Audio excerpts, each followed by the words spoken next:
safety stock term used by logisticians to describe a level of extra stock that is maintained to mitigate risk of stockouts, shortfall in raw material or packaging due to uncertainties in supply and demand. Adequate safety stock levels permit business operations to proceed according to their plans.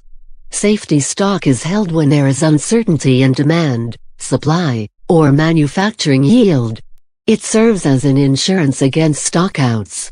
Safety stock is an additional quantity of an item held in the inventory in order to reduce the risk that the item will be out of stock. Safety stock acts as a buffer stock in case the sales are greater than planned and/or the supplier is unable to deliver the additional units at the expected time.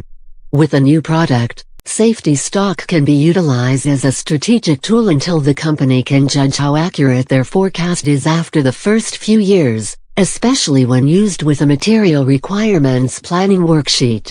The less accurate the forecast, the more safety stock is required to ensure a given level of service.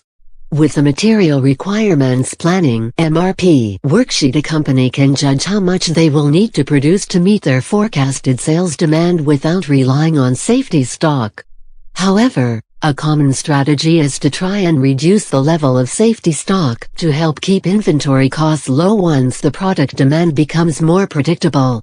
This can be extremely important for companies with a smaller financial cushion or those trying to run on lean manufacturing, which is aimed towards eliminating waste throughout the production process.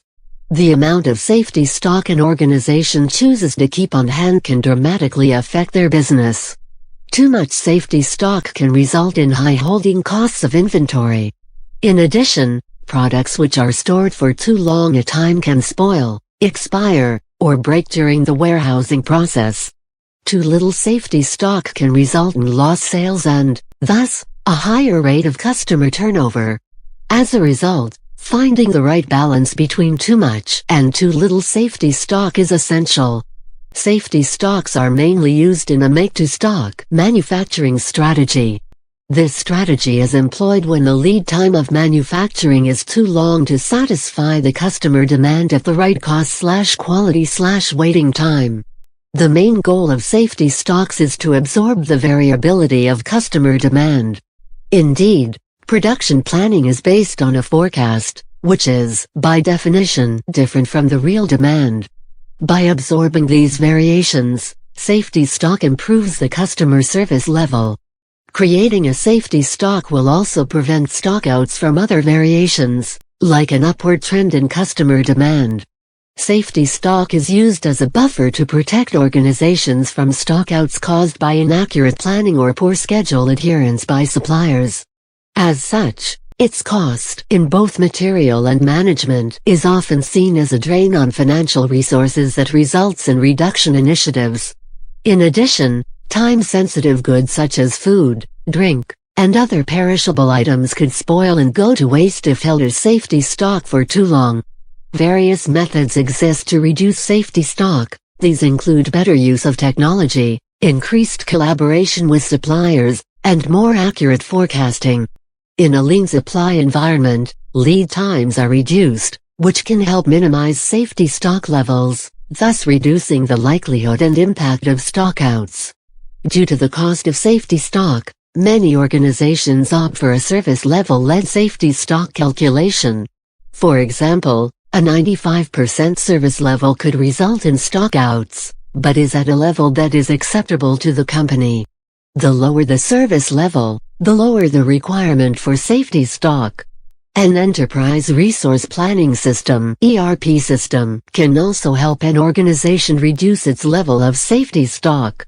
Most ERP systems provide a type of production planning module. An ERP module such as this can help a company develop highly accurate and dynamic sales forecasts and sales and operations plans. By creating more accurate and dynamic forecasts, a company reduces their chance of producing insufficient inventory for a given period and, thus, should be able to reduce the amount of safety stock that they require. In addition, ERP systems use established formulas to help calculate appropriate levels of safety stock based on the previously developed production plans. While an ERP system aids an organization in estimating a reasonable amount of safety stock, the ERP module must be set up to plan requirements effectively. The size of the safety stock depends on the type of inventory policy that is in effect. An inventory note is supplied from a source which fulfills orders for the considered product after a certain replenishment lead time. In a periodic inventory policy, the inventory level is checked periodically, such as once a month, and an order is placed at that time as to meet the expected demand until next order. In this case, the safety stock is calculated considering the demand and supply variability risks during this period plus the replenishment lead time. If the inventory policy is continuous policy, such as an order point order quantity policy or an order point order up to policy, the inventory level is continuously monitored and orders are placed with freedom of time. In this case, safety stock is calculated considering the risk of only the replenishment lead time. If applied correctly, continuous inventory policies can lead to smaller safety stock whilst ensuring higher service levels, in line with lean processes and more efficient overall business management.